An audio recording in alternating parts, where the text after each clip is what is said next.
Bom, pessoal, estamos aqui na gravação de mais um Wealth Planning Connection. Hoje, recebendo o Felipe Romão.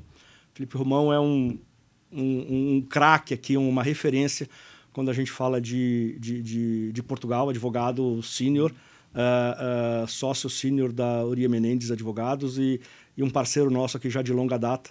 E a conversa com o Felipe é sempre muito rica. A gente convidou ele aqui hoje para conversar um pouquinho sobre o RNH 2.0, né, de uma maneira geral, e trocar um pouco de ideia também sobre coisas mais específicas relacionadas às regras de imigração e de cidadania existentes em Portugal hoje. A gente sabe que teve mudanças importantes aí nos últimos anos e entender como é que ficou esse cenário. Comigo aqui hoje para conversar com o Felipe está a Mariana Cezimbra, o Wealth Planning Senior do nosso time aqui de Wealth Planning. E eu espero que a gente consiga trazer para vocês aqui um conteúdo bastante interessante. Felipe, obrigado mais uma vez por você estar aqui com a gente. Obrigada, Felipe. É um prazer te receber aqui. É um prazer estar aqui, Renato e Mariana. Espero que, eu acho que a conversa pode ser interessante e útil, porque eu acho que temos bons desenvolvimentos, sobretudo bons desenvolvimentos, e realmente Portugal continua a ser um lugar bastante atrativo para relocalizações, para investimentos. O Golden Visa mantém-se, então eu acho que pode ser interessante. Ótimo. Muito obrigado. Legal. Ótimo. Obrigada, Felipe, pela presença. Bom, antes de a gente entrar no regime migratório em si, eu queria que a gente conversasse um pouco sobre como que um indivíduo faz para entrar efetivamente, para se tornar residente fiscal em Portugal. Caso ele não tenha ali o passaporte europeu, a cidadania europeia, ele vai precisar provavelmente de algum visto para poder se tornar residente em Portugal de forma permanente. Se você puder abordar um pouquinho quais são os tipos de visto existentes, a gente conhece e ouve falar muito do Golden Visa, que também passou por algumas mudanças não tão recentemente, mas se você puder abordar também não só o Golden Visa, mas outras possibilidades também que esses indivíduos teriam para poder efetivamente morar em Portugal, seria legal. Então, efetivamente, para quem pensa ir morar em Portugal e fazer a transferência, desde logo a administração tributária, desde há um tempo, e embora isso não conste da lei, põe como exigência para registar qualquer pessoa que ela tenha pelo menos começado o processo de regularização imigratório. Isso no passado não era assim. Na prática, obviamente, você precisava de ter um título, mas podia ir, registava-se e estava tudo bem. Hoje, faz parte do procedimento de registro tributário. A administração tributária vai dizer, olha, o que é que você tem? Tem nacionalidade europeia? Se tem, já fez o registro de cidadão da União Europeia com o município? Não tem. Já fez algum visto? Tem o Golden Visa?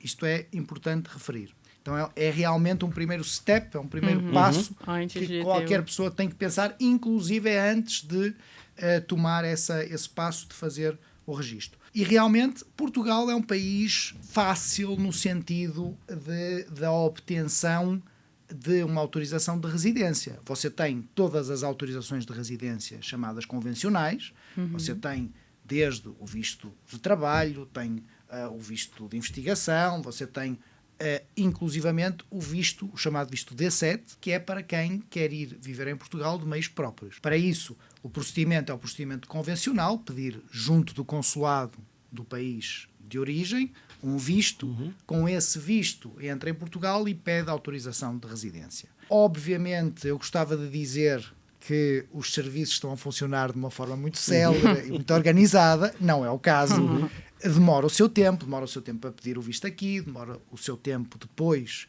a obter a autorização de residência. Tem alguns constrangimentos quando você entra com o visto, porque há um número de entradas e saídas que permite e, portanto, isso vai pouco limitar. E depois temos realmente o Golden Visa. O Golden Visa diferencia-se destas chamadas autorizações de residência convencionais, na medida em que, por via de um investimento, que eu já vou falar um pouco qual é esse investimento, mas por via desse investimento, você consegue uma autorização de residência, pode fazê-lo sem precisar primeiro de pedir um visto, então você entra com o visto de turista, inclusivamente, e já em Portugal trata de tudo.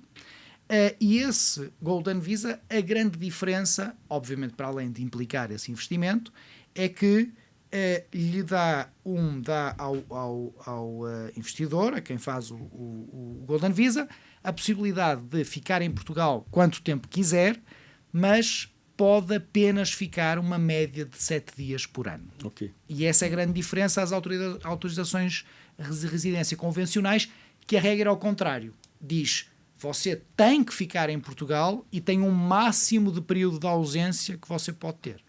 Então, isto para dizer o quê? Acabamos para o cliente do Wealth que quer ir para Portugal, se ele quer manter alguma flexibilidade, não só na sua movimentação, mas até pensando que, passado 2 ou 3 anos, ele pode dizer assim, olha, eu vou sair de Portugal, vou voltar para o Brasil, vou para outro país. Com o Golden Visa ele tem a flexibilidade de, voltando a Portugal 7 dias por ano, passado uns anos ele vai poder pedir a nacionalidade ou pode voltar a qualquer momento para Portugal e retomar essa residência. Deixa eu te interromper um pouquinho, claro, só para a gente esclarecer um ponto.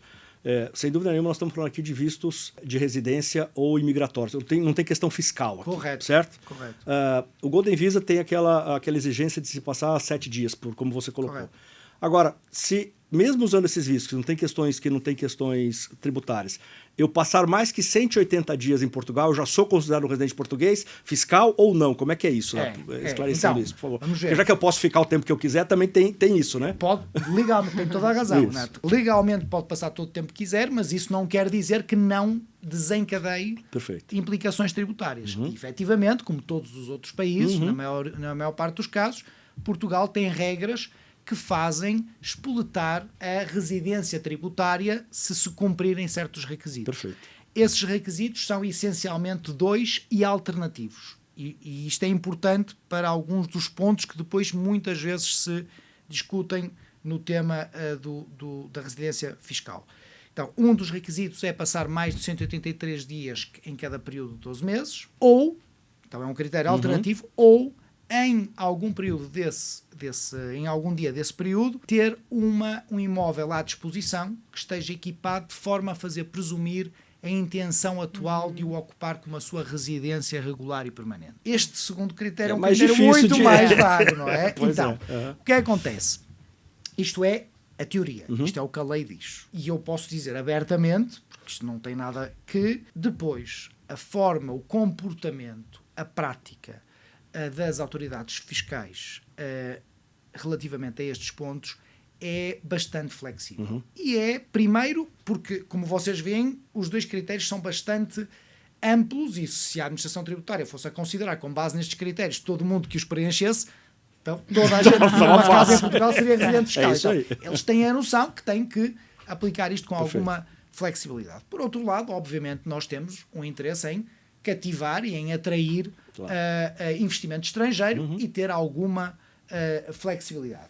E, portanto, na prática, é óbvio que as pessoas devem tentar, se não têm a intenção de se tornar residentes fiscais em Portugal, devem tentar precaver-se e não passar, por exemplo, não exceder este período de 183 dias, mas é preciso também lembrar que Portugal tem convénios de dupla imposição e existem critérios de desempate, ou seja, alguém que seja, por exemplo, residente fiscal no Brasil, que seja diretor executivo de empresas, que tenha aqui toda a sua vida, que tenha a nacionalidade brasileira. Se um ano passar, eu diria, inclusivamente mais de 183 dias, embora obviamente o desejável é não ultrapassar isto, primeiro, teoricamente, eu penso que até ainda haveria algum argumento para defender que não tem tema. Isto nunca foi testado. Que eu saiba, não há quase nenhum caso de jurisprudência ou sequer da administração tributária bater na porta de alguém e dizer, olha, você tem um filho na escola, eu olhei aqui, você passou mais que 180 e eu vou considerar você residente. Mas eu diria que, se isso acontecesse inclusivamente pelas regras de desempate, poderia resolver-se a questão. E a nossa experiência prática é que, mesmo nos casos que, como eu lhe disse, a administração tributária não vai bater à porta, mas mesmo nos casos em que alguém deu um passo em falso, que se colocou como empregado de uma empresa e disse que era residente e a empresa passou a tratá-lo como residente, ou por erro, basta isto, tem alguém que adquiriu a nacionalidade portuguesa, quando foi renovar o cartão de cidadão, disse que o funcionário perguntou-lhe se tinha uma morada, ele deu uma morada do imóvel que tem em Portugal. Automaticamente passou a estar registado como residente fiscal. O que é que acontece? Nesses casos, a administração tributária, como regra, se você mostrar um certificado de residência no Brasil, mostrar alguma documentação eles são relativamente compreensivos e tolerantes em fazer essa alteração e anular. No fundo, isto é para dizer que a regra existe, deve-se ter todo o cuidado, mas existe alguma flexibilidade na interpretação dos critérios. Perfeito, perfeito. Bom, então o Golden Visa ele não implica essa mudança de residência fiscal de forma automaticamente, né? Diferente do que a gente vê com outros vistos, como por exemplo o Green Card. E ao final de 5 anos da obtenção do Golden Visa, esse indivíduo pode pedir para se tornar um cidadão português. Tem alguma mudança no ar sobre esse assunto? A gente tem escutado algumas coisas? Infelizmente tem alguma mudança anunciada ou estando sendo discutida. Vamos ver o que é que vai acontecer agora em setembro. Mas realmente o Golden Visa, depois de uma fase em que parecia que inclusivamente ia terminar, ele se manteve hoje, sobretudo na modalidade dos fundos, mas com uma gama de oferta muito ampla, desde fundos conservadores ou fundos de títulos mobiliários em que o cliente simplesmente bloqueia a liquidez, até fundos puros de private equity e venture capital, em que o cliente pode investir em qualquer tipo de setor. Tem um risco país, 60% do underlying deve ser ativos portugueses. Mas então, o programa manteve-se e inclusivamente melhorou muito. E melhorou muito porquê? Quem me esteja a ouvir e conheça mais ou menos o Golden Visa vai dizer como é que é possível que os prazos continuam a demorar tanto tempo. Mas houve uma mudança muito importante, que foi o prazo de 5 anos que, Mariana, você referia, deixou de contar desde o início em que o cartão era emitido, mas passou a ser desde o início em que se fazia a submissão online. Isto trouxe uma previsibilidade muito importante e foi muito positivo. Ora bem, é isso que está neste momento em discussão. Está em discussão estender-se o prazo de 5 anos para quanto a cidadãos de países de língua portuguesa, como é o Brasil. Provavelmente 8, 7, 6 anos, está em discussão. E, uma agravante deste ponto, estão a pensar retirar esta alteração que fazia com que o prazo começasse a contar desde a submissão e volte outra vez a contar desde a emissão do cartão. É um retrocesso, infelizmente. Não é um retrocesso que visa atingir o Golden Visa, mas é um dano colateral das restrições que vemos um pouco por toda a Europa, mas em Portugal também, sobre as questões da imigração e tentar um pouco restringir as entradas, sobretudo as entradas mais desreguladas. O problema é que é difícil distinguir muitas vezes entre essas entradas menos reguladas e que nem sempre são desejadas e as entradas que desde logo a investidores são mais que desejadas. Mas vamos ver em setembro, o Tribunal Constitucional para já reprovou a primeira proposta porque tinha medidas que não faziam sentido. Vai-se retomar a discussão, vamos ver o que é que acontece em setembro. Ótimo. Se a gente olhar um pouquinho a questão fiscal, a gente obviamente daqui a pouco vai começar a falar sobre o RNH, mas de uma maneira geral, como é que é a tributação em Portugal? Assim, renda, ganho de capital, dividendos, fora, dentro? Claro, vamos ver. Eu acho que o quadro geral tributário português é um quadro geral bastante atrativo e bastante positivo e favorável. Porquê? Porque quando nós pensamos no quadro geral, legal e tributário de um país, não podemos só pensar no imposto de renda. Então, Portugal continua a não ter essencialmente declaração de bens e direitos, o que facilita, digamos, todo o reporte, toda a declaração.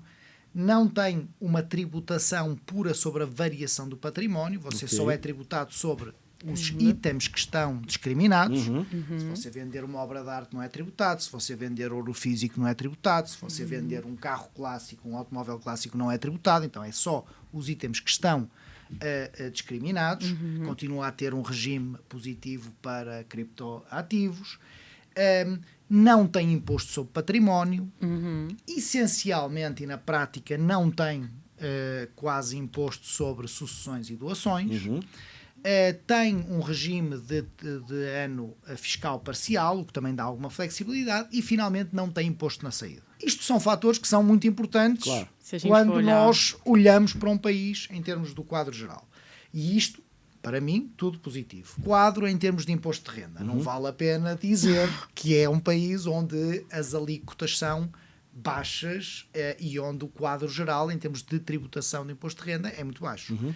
aquilo que nós temos é para o chamado non-earned income, ou seja, rendimentos de juros, dividendos, ganhos de capital, essencialmente a alíquota é uma alíquota fixa de 28%. Há cerca de 2 anos foi introduzido um agravamento para ganhos de capital de curto prazo, ou seja, inferiores, títulos tidos por menos de um ano, passaram a estar sujeitos à alíquota de até 53%. E, portanto, isso só para ganho de capital? Só para ganho de capital. É um primeiro ponto de cuidado que é preciso ter. E tudo que é rendimentos de atividades profissionais aí, e de pensões, de aposentadoria, entram as alíquotas marginais de até 53%. Então, sim, pode ter uma tributação agravada. Quanto a rendimento obtido no estrangeiro, enfim, um normal residente em Portugal, tal como aqui no Brasil, é sujeito a tributação pela sua renda mundial.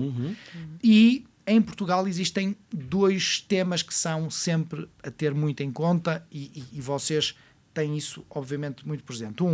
É a questão das CFC. Portugal já há muito tempo que tem as regras de imputação de lucro obtido por entidade em paraíso fiscal ou entidade mesmo que não localizada em paraíso fiscal, que tenha rendimentos sobretudo passivos e que tenha uma tributação efetiva inferior a 50% daquela que seria a tributação de uma entidade portuguesa. Efetivamente tem depois em tudo que é distribuições e esses rendimentos de fonte em paraíso fiscal, a alíquota deixa de ser 28% e passa a ser 35%.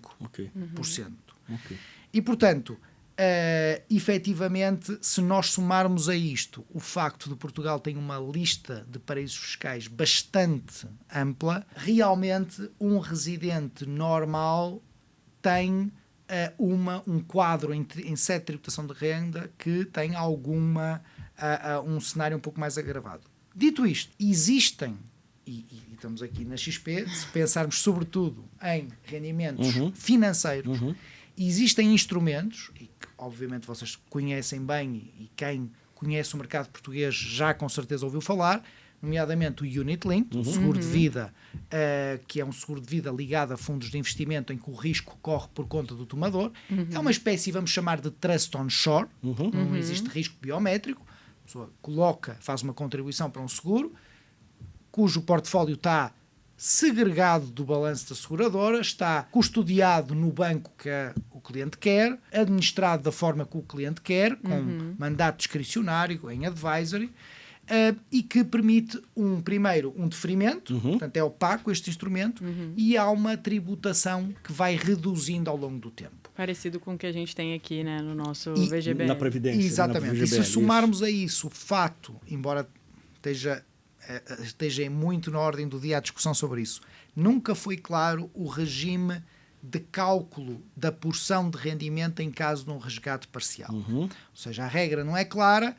Se formos por um cenário conservador, quando se faz um resgate parcial, deveríamos considerar a aplicação de um método pro rata, em que é como se estivéssemos a retirar uma proporção do principal que colocamos mais rendimento acumulado, mas é possível defender face à lei. Inclusivamente existem várias decisões jurisprudenciais de tribunais que apoiam esta tese do chamado FIFO, ou seja, de quando se faz um resgate parcial, até retirar o valor do principal que se colocou, não existe rendimento. Entendi. Então, se somarmos a isto vantagens claras em termos de planeamento sucessório, até pelo facto de que aquilo que se coloca no seguro está fora da herança, e, portanto, permite, eu não vou dizer violar as regras de sucessão forçada, mas é um facto que está fora da herança, traz realmente um produto com muita flexibilidade e que é utilizado para quem tem portfólios financeiros como forma de evitar esse quadro mais agravado. Perfeito. E só uma dúvida, em Portugal tem também legítimo disponível como tem aqui no Brasil? Tem. Regra geral, inclusivamente você só pode dispor de 1/3. Ok. Portanto, é um pouco, inclusive, mais agravado do que o vosso caso, que regra geral é metade. Exato. Sim, exato, 50%. exato. Agora, obviamente, quando a gente fala de tributação de renda offshore em Portugal, tem sempre que se levar em consideração os tratados também entre os países para saber aonde que você vai tributar isso, né? Se Portugal tem direito também ou não de tributar, se tributa no país de origem. Mas o problema é, outra vez, não estamos a falar do RNH. Não, estou falando de uma regra geral. Regra geral. Normal, o que é que acontece? Portugal, inclusivamente, tem acordos de bitributação com jurisdições que estão na lista negra. É um absurdo. Uma coisa que faz sentido. É engraçado. Né? Não há razão nenhuma para essa lista ainda não ter sido alterada e, portanto, é verdade que o tratado vincula Portugal, prevalece sobre a lei portuguesa, a jurisprudência em casos desses tem vindo a fazer sobrepor-se o tratado, mas infelizmente é um problema. Vou dizer, não é algo que nós façamos planeamento, ou seja, não é algo que nós recomendamos a um cliente usar uma jurisdição que esteja na lista negra, ainda que seja uma que tenha um acordo de tributação. Entendi, perfeito. Interessante. Bom, se a gente for comparar, então, a grosso modo aqui, sem contar esses instrumentos, como o Unit Link que a gente consegue usar para fim de diferimento, etc., se a gente for comparar com o Brasil, Portugal teria alíquotas de renda e ganho de capital um pouco mais altas. Correto. Mas o que é muito interessante, que é um foco principal aqui da nossa conversa hoje, são os regimes especiais, que antes existia o RNH, o famoso regime dos residentes não habituais, que hoje se tornou o regime de inovação e investimento científico, que, na verdade, é comumente, popularmente conhecido como RNH 2.0, né? É verdade. Então, Felipe, se você puder contar um pouquinho para a gente sobre as principais vantagens desse novo regime, desvantagens, comparar um pouco ele com o regime antigo, de uma forma geral aqui, né? A ideia do RNH 2.0 é efetivamente ter uma isenção sobre a renda auferida pelos indivíduos que optarem por esse regime e da renda auferida fora de Portugal. E, inclusive, nesse novo regime, já antecipando aqui um pouco, que eu sei que você vai aprofundar, mas nesse RNH 2.0 a gente tem uma super vantagem aqui na nossa visão, que foi a inclusão da isenção do ganho de capital oferido fora de Portugal. Mas se você puder explicar aí um pouco melhor para a gente sobre esse novo regime, seria um prazer. Sem querer dar demasiado contexto e maçar, eu acho que é importante só referir que, no fundo, o RNH1 ele foi terminado, vamos ser claros, e eu acho que também não é, isto aqui não tem nada de especial em falá-lo aqui. Eu acho que houve uma questão também e uma razão política subjacente. O regime da RNH foi sofrendo algum desgaste, sobretudo na parte da isenção das alíquotas muito baixas sobre as pensões, e era um desgaste que era exercido não só interno sobre a população, que fruto da crise residencial sentia que havia uma espécie de tratamento positivo dos estrangeiros, mas até com os países que viam os seus cidadãos irem para Portugal, ficarem privados de tributá-los sobre as pensões da aposentadoria e Portugal isentá-los ou ter 10%. Então, eu acho que o Governo sentiu necessidade de atender a esse populismo e dizer vamos acabar com o RNH, já cumpriu o seu efeito. E o que anunciaram, embora eu pareça-me até muito legítimo e louvável, o que eles quiseram foi vamos criar um regime, nós continuamos a precisar de investimento estrangeiro, vamos criar um regime que procura trazer um pouco mais, digamos, de importância para o investimento na economia real. Eu penso que foi isso que eles quiseram fazer. É óbvio que também houve uma questão aqui política e populista. É muito mais cómodo chamar a este novo regime uma coisa um pouco mais técnica e pomposa, como incentivo fiscal à investigação científica e inovação, que é aquilo que nós, enfim, resumidamente chamamos de IFICI, que é o novo RNH 2.0. Esse regime tem, no fundo, várias modalidades. Algumas delas realmente muito dirigidas à investigação, pesquisa científica, à tecnologia, às startups, mas tem outras modalidades que o Governo, outra vez, ciente da necessidade de atrair investimento estrangeiro, veio criar um pouco mais abrangentes para várias atividades que podem ser interessantes. E isto permite criar ali alguns quadros de flexibilidade para quem queira olhar para Portugal, queira continuar a olhar para Portugal como um local de relocalização. Par disto, tentou melhorar o regime face ao RNH e fê-lo, sinceramente. Então, hoje qual é que é o quadro que nós temos? Temos um novo incentivo, vamos chamar o RNH 2.0, que tem traços semelhantes ao RNH 1 em alguns aspectos, ou seja, aplica-se a quem não foi residente fiscal nos últimos 5 anos e vale por 10 anos. Mesmo com cidadania portuguesa, continua valendo isso. Mesmo com cidadania portuguesa, não tem nada a ver com a cidadania portuguesa. É importante, infelizmente, foi expressamente referido que não dá para transitar do RNH1 para o RNH2. Isso é importante. Isso é importante. Isto é importante. Quais são as características essenciais deste novo incentivo?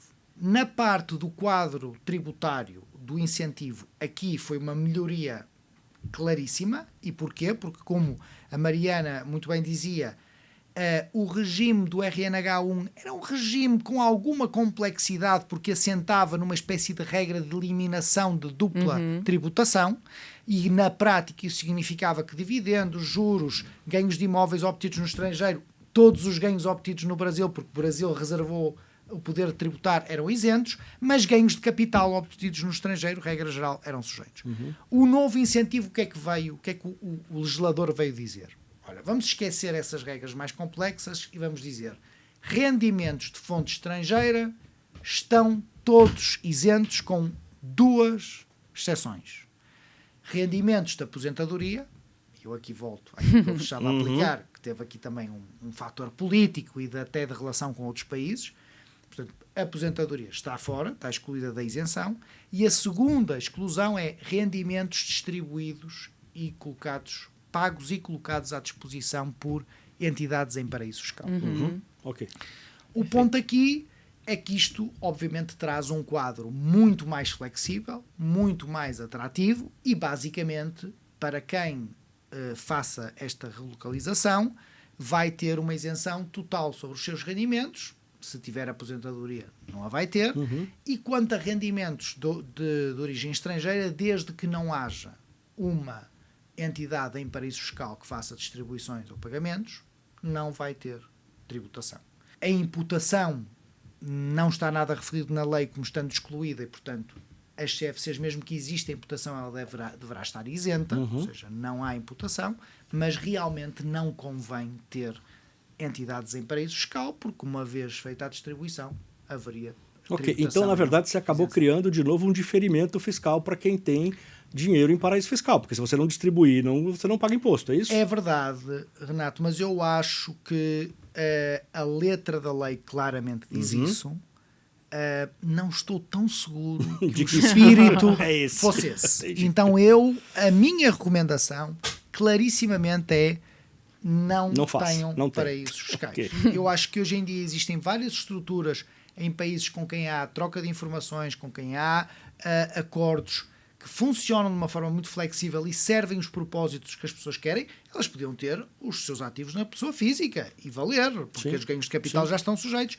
Mas muitas vezes os clientes querem ter, por questões sucessórias, por questões operativas, de gestão, de responsabilidade, preferem ter uma estrutura, uma holding.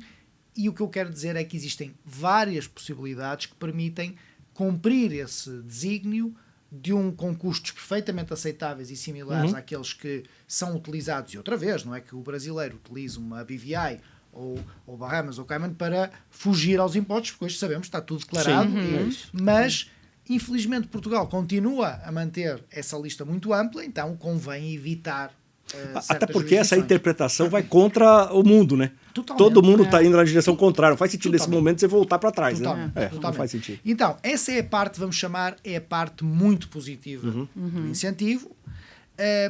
Tem um contraponto. E o contraponto era aquilo que eu vos dizia. No fundo, o legislador no fundo, veio dizer, olha, para o RNH1 bastava você chegar em Portugal, não ter sido residente nos últimos 5 anos e registar-se como residente fiscal. Agora, com o novo IFICI, nós queremos um pouco mais. Nós queremos que a pessoa tenha uma posição elegível numa empresa elegível. E eu digo isto assim de forma genérica porque você tem várias modalidades com algumas variações, mas que todas se reconduzem a isto. É preciso que a pessoa tenha uma posição elegível, ou um posto de trabalho qualificado, ou ser membro do board, numa empresa que tenha uma atividade que esteja numa determinada lista que seja considerada elegível. Com esses requisitos... Desculpa, numa entidade portuguesa. Portuguesa, tem que ser uma entidade portuguesa. Perfeito. Com esses requisitos cumpridos, a pessoa ganha esse direito ao incentivo, ganha um direito adquirido por 10 anos, desde que, obviamente, mantenha essa posição nos 10 anos. Ou seja, imagine, se alguém vai para Portugal e obviamente, se constituir a sua própria estrutura, que pode fazê-lo, então ela controla enquanto é que essa estrutura vai durar e enquanto é que ela vai ser membro do board. Nós vamos pensar um autodiretivo que vá trabalhar numa empresa que não é dele e que está na lista. Ele tem que saber que se esse projeto for abandonado daqui a 2 anos, ele tem 6 meses para encontrar outra posição elegível noutra empresa. Ou ir embora. Ou ir embora. Ou virar residente fiscal. Ou ele próprio diz, olha, agora vou eu controlar. Isso. Vou eu fazer a minha empresa e vou ser membro do board na minha própria empresa. E ele não tem, né, desculpa, curiosidade, claro. ele não tem a possibilidade de aplicar nesse momento, falar, eu já estou aqui há 5 anos, não cumpri os 10 ainda, não quero aplicar para a cidadania ou para o passaporte. Tem alguma, tipo, não quero ir embora de Portugal, mudei a vida, mas quero continuar aqui. Não, mas claro. Posso, claro. né? Isso não tem... Vamos ver. O ponto é, para ser bem sincero, eu nunca vi ninguém opting out do residente não habitual para o residente normal. Claro. Nem faz acho sentido. que esteja previsto, Perfeito. mas não faz sentido. Sim. No IFICI eu diria que também não faz sentido, claro. porque não tem... Vamos lá ver, tem o custo da manutenção da estrutura. Claro. Isso sim, é tão simples, mas é mais derivado. Ou seja, se ele deixar de preencher os requisitos, ele vai se tornar um residente normal. Agora, ele pode sair a qualquer momento e, como eu referi, não precisa tem ficar imposto de saída. É verdade. E uma coisa importante é que ele pode retomar a residência dentro dos 10 anos e voltar a ter outra vez perfeito. um benefício se cumprir as condições. Ok, perfeito. Então esse é o ponto. E passado 5 anos, nos termos da lei atual, e outra vez, pressupondo que, como eu disse, para ele ter, in the first place, para ele ter se registado como residente fiscal, lembra que ele tem que ter o estatuto imigratório regularizado. O que quer dizer que, sim, passados 5 anos, ele deverá estar numa posição de poder pedir a cidadania. Perfeito. Enfim, um detalhe, existe uma discussão sobre ele ter que cumprir as condições para pedir a cidadania só no momento em que pede. Imaginem, ele cumpre os 5 anos, pede a cidadania e passados 6 meses vai embora de Portugal e não renova o seu Golden Visa ou a sua autorização de residência. Em nossa opinião, o que resulta da lei é que isso não afeta o direito dessa pessoa de ter a cidadania. Na prática, já nos aconteceu, as autoridades de imigração, a meio do processo, e infelizmente dura algum tempo o processo de análise deste pedido de cidadania, de irem lá perguntar, olha, você está com a sua situação de residência legal regularizada? Se não está, por favor, regularize. Não consideramos que isto seja regular, mas a nossa recomendação aos clientes é manter durante o período de análise da cidadania. Até que saia o passaporte. É isso. Embora, como eu disse, eu acho que seja altamente discutível esta posição. Legal. Felipe, uma das alternativas que a gente tem escutado muito o interesse dos nossos clientes como requisito, né, para a obtenção do RNH 2.0 é ter uma holding.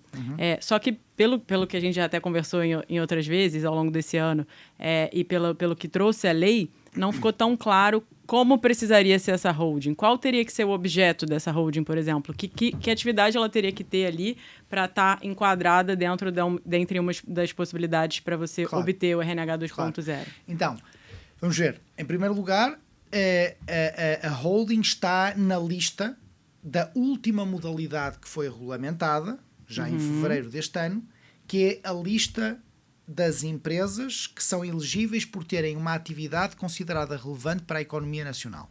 Tá. Nessa lista você tem uma série de atividades, obviamente as indústrias, as tecnologias, as engenharias, as ciências médicas e sociais, ou seja, um médico pode fazer uma empresa, o setor hoteleiro, certos serviços administrativos de apoio e no item atividades financeiras. Todo mundo pensava que ia ser muito abrangente e acabou por ser relativamente restrito e estão apenas 2 códigos de atividades. Um são as sociedades gestoras de fundos e 2 as sociedades gestoras de participações sociais. Vulgo holdings puras. Ou seja, sociedades cujo objeto é apenas deter participações relevantes em outras pessoas sociedades. Okay? Então, o regime legal diz que deve ter uma participação de pelo menos 10% ou um valor mínimo de aquisição de 5 milhões de euros. E depois existem, obviamente, algumas variaçõezinhas, até 30% podem ser participações inferiores e tal. Mas isto é, no fundo, o objeto social destas empresas. E aquilo que está previsto no IFIC, como eu dizia, é que para ter direito ao IFIC, o investidor tem que tornar-se residente, não ter sido residente fiscal nos últimos 5 anos, terá direito ao IFIC se ocupar um posto elegível numa empresa elegível. Posto elegível para esta modalidade é membro do board, portanto, basta que ele seja um membro remunerado do board, ele já ocupa essa posição elegível, e a atividade elegível pode ser qualquer uma destas que estão na lista, incluindo a holding pura. E não há mais nenhuma referência na lei. Naturalmente que importa em qualquer uma das empresas que estão na lista. Não basta só fazer uma empresa e pôr lá código de atividade, tecnologia, consultoria em IT e depois ir fazer consultoria de gestão. É óbvio que isto é irregular.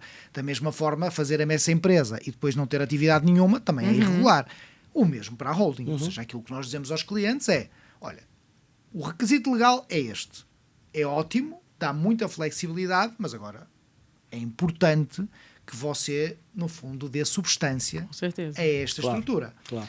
E, portanto, aquilo que é a nossa recomendação geralmente é que pelo menos uma das participações seja numa empresa portuguesa.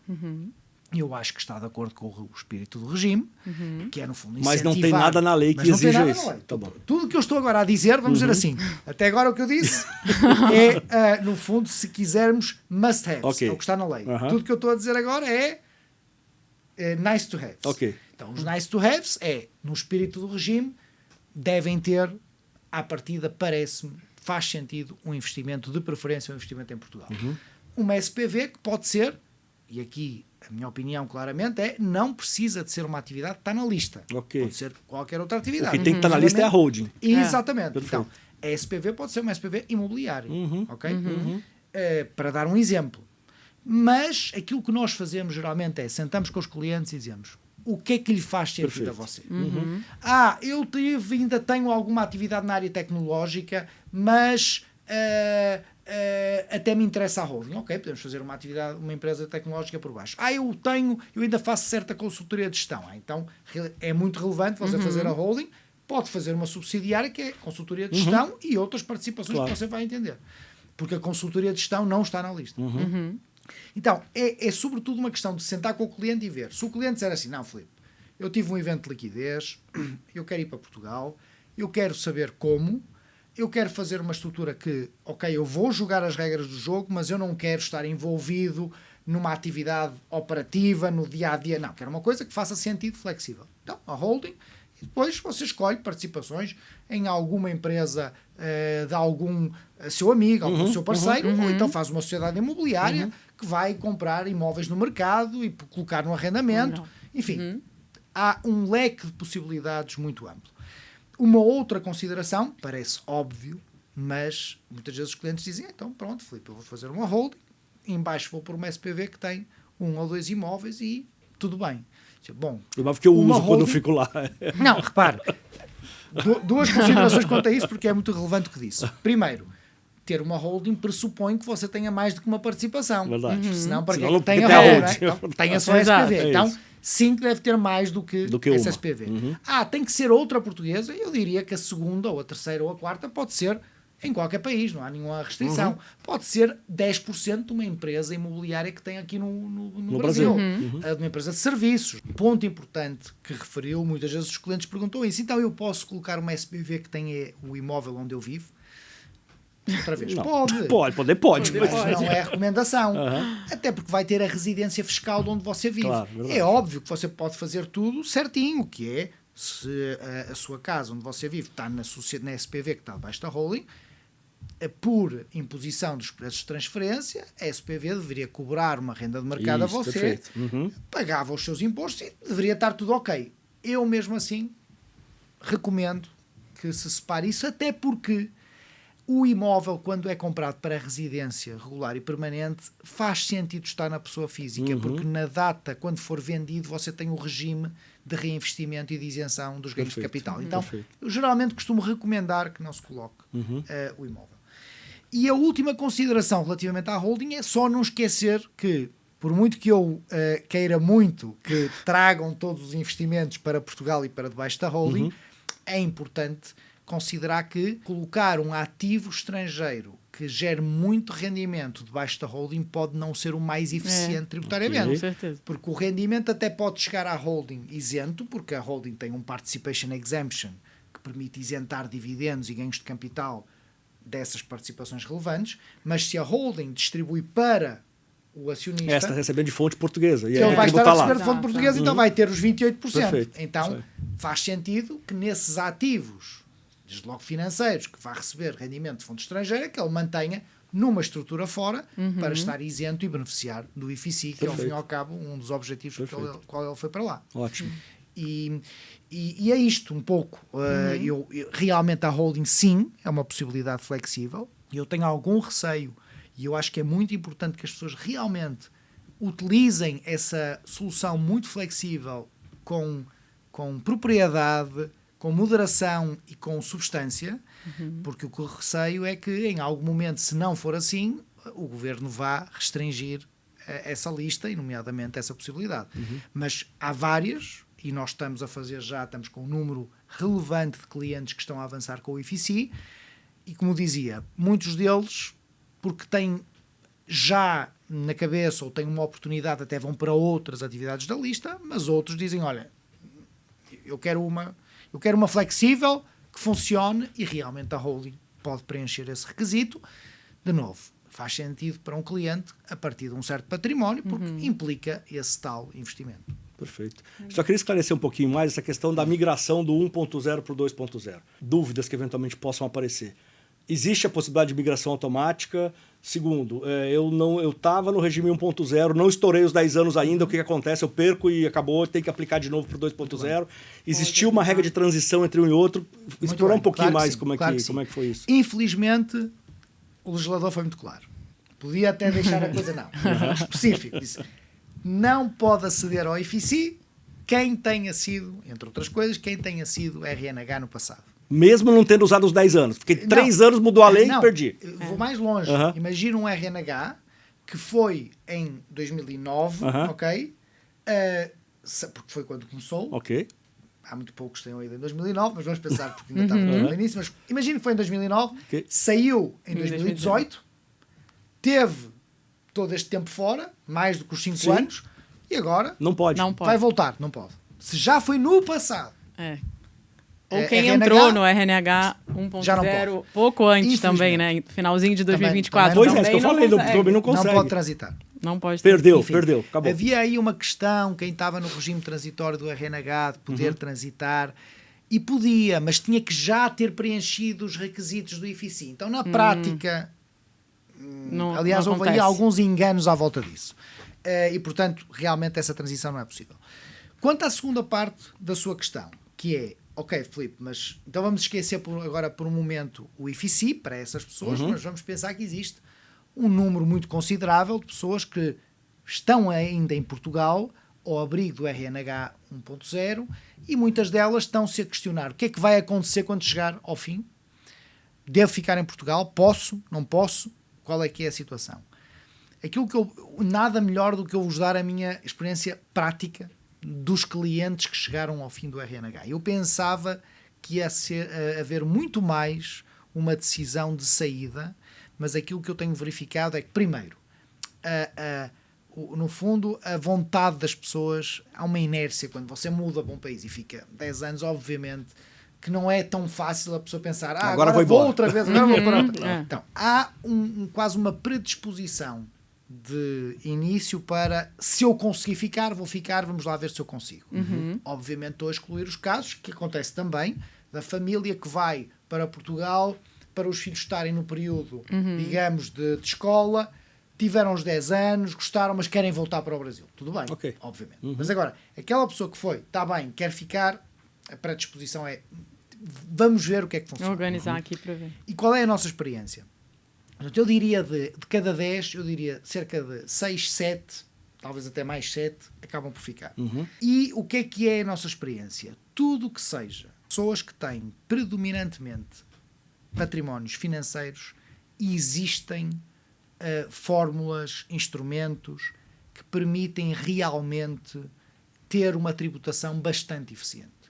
Estamos a falar do Unit Link, estamos a falar de regimes de deferimento com recebíveis, enfim, há várias formas que permitem ter uma tributação bem atrativa, que se nós somarmos ao facto de Portugal não ter imposto na saída, permite inclusivamente à pessoa dizer, vamos ver, eu vou estar nos próximos 2 ou 3 anos, se resultar ótimo, se eu começar a ver que a minha carga tributária começa a aumentar muito, tenho um remédio extremamente fácil, saio. Vou embora. Quando se trata de pessoas que têm um património muito diversificado, é um desafio maior. Mantenho que mesmo nesses casos temos encontrado soluções perfeitamente viáveis e eficientes, mas não vale a pena negar que voltamos ao quadro normal de um residente fiscal em Portugal e, portanto, sim que é preciso ver os casos e ver qual é que é o quadro que nós e os ajustes conseguimos fazer para essa pessoa manter um quadro tributário bastante atrativo. Perfeito. Para mim não ficou claro uma coisa. Se eu estou no 1.0, ainda no período, não cumpri os 10 anos, eu posso cumprir os 10 anos ainda ou ele foi revogado? Não. Não, eu posso. Você tem direito eu aos tenho 10 direito anos. aos 10 anos. Quem entrou em 2024 tem direito até 2033. Naquele programa antigo, mas tem direito. Dúvida. Tá bom. Certo. Ok, perfeito. Tá bom. Legal. Bom, eu acho que por tudo que a gente conversou aqui, dá para ver que Portugal é um país bastante atrativo para clientes nossos que estejam buscando sair do Brasil, alterar a sua residência fiscal. Acho que a questão do imposto de sucessão também é um grande diferencial do país. Se a gente olhar para outros países... Aqui no Brasil a gente tem, né, o imposto de sucessão, mas em outros países fora daqui, na Europa, Estados Unidos, a gente tem aí impostos de sucessão alíquotas que podem chegar até 40%. E em Portugal a gente tem aqui na prática uma isenção para ascendentes e descendentes e para cônjuges, o que acontece que na prática praticamente... Não. E somando a isso... Claro. E somado a isso, pode complementar. Somando a isso, essa exclusão, ou essa isenção para cônjuges e familiares diretos, é para os bens que estão cobertos pelo escopo do imposto sucessório. Note que tudo que são ativos fora de Portugal estão fora. Estão fora, exato. Mesmo fora do regime RNH, não. Mesmo fora do regime RNH. Vou-lhe dar um exemplo. Uma doação de dinheiro depositado num banco suíço a um primo meu, eu sou residente fiscal em Portugal, o meu primo é residente fiscal em Portugal, eu faço uma doação de dinheiro depositado num banco fora, não tem imposto social, clarissimamente a minha opinião. Inclusivamente, eu, Filipe Romão, se fizer uma doação de ações de uma empresa portuguesa a um residente fora de Portugal, considera-se, veja lá, eu, doador, estou em Portugal, as ações é de uma empresa portuguesa, mas seria preciso que também o adquirente estivesse em Portugal. Não obstante, considera-se estar fora do escopo. Interessante. Então, por isso é que eu digo que na prática, claro, se você for doar um imóvel para imóvel, a um irmão, ou um primo, ou um amigo... Em Portugal, todo mundo ali não tem jeito. Aí, e a alíquota é quanto? É 10%. 10%. É 10%. Não é uma alíquota alta. E é 10% não sobre os valores de mercado, é de acordo com umas fórmulas. Por exemplo, sobre o imóvel, é sobre o valor cadastral, que é muito mais baixo do que o valor do mercado do imóvel. Perfeito. Muito legal. Muito bom. Felipe, infelizmente a gente está chegando aqui no final da nossa conversa. Eu queria te agradecer muito, foi um prazer te receber aqui. Essa conversa que a gente podia ter por horas aqui, mas realmente a gente tem sempre um tempo mais limitado. Obrigado mais uma vez pela parceria. Prazer te receber aqui. Obrigado. Muito obrigada, Muito Felipe. obrigado aos dois. Muito obrigado. Obrigado, gente. Terminando aqui então mais um Wealth Planning Connection. Obrigado. Obrigada.